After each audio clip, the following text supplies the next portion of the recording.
અઢી કલાકમાં સીઝફાયરનો ભંગ. ઇઝરાયેલે ફરી મિસાઇલ એટેકનો ઈરાન પર લગાવ્યો આરોપ. જવાબી હુમલાની ચેતવણી. ઈરાને હુમલાનો કર્યો ઇનકાર.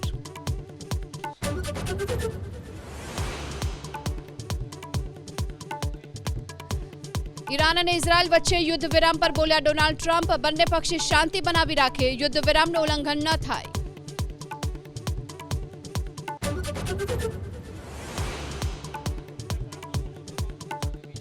ઇઝરાયલ ઈરાનમાં ફસાયેલા ભારતીયોને પરત લાવવાનો સિલસિલો યથાવત. આજે 594 લોકોને લઈ ઇઝરાયલથી આવ્યું વિમાન. અત્યાર સુધીમાં 2728 લોકોની વાપસી.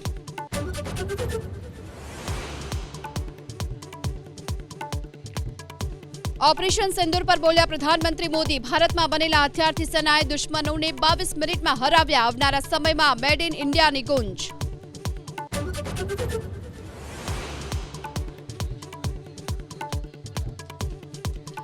દિલ્હીમાં જ્યોતિનગરમાં નેહા નામની યુવતીની હત્યા. તૌફિક નામના શખ્સ પર હત્યાનો આરોપ. નેહાના પરિવારનો દાવો. તૌફિક દીકરીને કરતો હતો પરેશાન.